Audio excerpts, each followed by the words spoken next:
ఇది కేవలం సమాచారంగా మాత్రమే భావించండి. వైద్య నిపుణులను సంప్రదించండి. ఆవకాయ సీజన్ మొదలయ్యేది ఇప్పుడే ఇన్ఫాక్ట్ పచ్చళ్ళన్నీ. But at the same time వేడి చేసే సీజన్లో వేడి పదార్థాలు తినడం అన్నది as a diabetologist and family physician what is your మీ ఆలోచన ఏంటండి దీని మీద? క్లుప్తంగా చెప్పాలంటే వేడి చేయడం అంటే దాని సైన్స్లో మాట్లాడాలంటే nothing but anything which dehydrates you.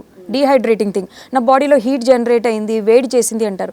Heat generate అవడం అంటే మన బాడీలో తేమ నీరు తక్కువ అవడం. అది that is exactly what happens. మనం సాల్టెడ్ ఫుడ్స్ అంటే ఆవకాయ తింటే వేడి చేసింది అంటారు. ఆవకాయలో మనం ఎక్కువ వేసేది ఉప్పు, నిలవగా ఉండాలని చెప్పి. సో ఆ ఉప్పుతో పాటు మనం ఉప్పుగా ఉన్న ఆ అన్నం మనం ఎక్కువ తినడం వల్ల కొంచెం వాటర్ అనేది వెళ్ళిపోతుంది కాబట్టి వీ డీహైడ్రేట్. సిమిలర్లీ కొన్ని ఫ్రూట్స్ కూడా మనం తిన్నప్పుడు చాలా డీహైడ్రేట్ అవుతాం.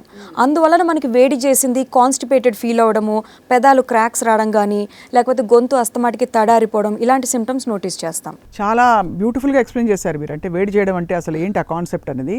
సో మరి ఇప్పుడు పిల్లలకి ఈ స్ట్రెస్ఫుల్ టైంలో యాజ్ అ ఫ్యామిలీ ఫిజిషియన్ మీరు ఇచ్చే అడ్వైజ్ ఏంటి? వాళ్ళకి ఎలాంటి న్యూట్రిషన్ ఇస్తే బెస్ట్ అంటారు? సింపుల్ హోమ్ కుక్డ్ మీల్స్, ఎక్కువ స్పైసీ ఆయిలీ ఫుడ్స్ కాకుండా లేతగా నీరు ఎక్కువ ఉన్న వెజిటబుల్స్ అంటే బీరకాయ, ఆనపకాయ ఇలాంటి వెజిటబుల్స్ ఎక్కువ ఇవ్వడం, న్యాచురల్లీ వాటర్ ఎక్కువ ఉండే ఫ్రూట్స్ లైక్ స్నాక్గా ఇవ్వాలంటే కనుక watermelon, papaya, muskmelon ఇలాంటి ఫ్రూట్స్ ఎక్కువ ఇవ్వడం. అండ్ ఆరగా వాళ్ళకి అంటే మరి బోర్ కొట్టించినట్టుగా కాకుండా ఊరికే పాలు ఒక్కటే ఇవ్వకుండా you can give them cold milk shake కానీ, లేకపోతే ఏదన్నా మజ్జిగ కానీ. I keep giving my son only butter milk when he goes to his sports class.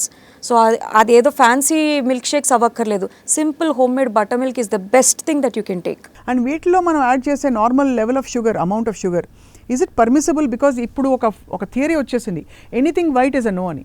Yes, అంటే థియరీ ఉంది కానీ మన చిన్నప్పుడు మన అడల్ట్స్కి ఉన్న నాలెడ్జ్ వేరు. But now we're all very well aware.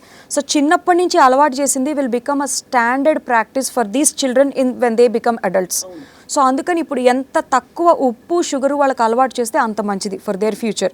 So that ఈ లైఫ్ స్టైల్ డిసీజెస్ మనం ఏవైతే అన్నిసార్లు మాట్లాడుకుంటామో, డయాబెటీస్ అని, థైరాయిడ్ అని, హైపర్ టెన్షన్, కొలెస్ట్రాల్స్ అని, వీటికి కారకమయ్యే ఫుడ్స్ ఏవేవైతే ఉన్నాయో అవి ఎంత మితంగా పిల్లలకి ఇప్పుడు అలవాటు చేస్తే అంత మంచిది. సింపుల్ ఎగ్జాంపుల్ ఈజ్ పెరుగన్నంలో ఇంత ఉప్పేసి కలిపి పెడతారు, టేస్ట్ ఉండదు, మా వాడు తినడు అంటారు. ఎందుకు తినడు? మనం అలవాటు చేసేదాన్ని బట్టి వాళ్ళకి అలవాట్ల తర్వాత పెరుగుతాయి. You feed them as it is naturally.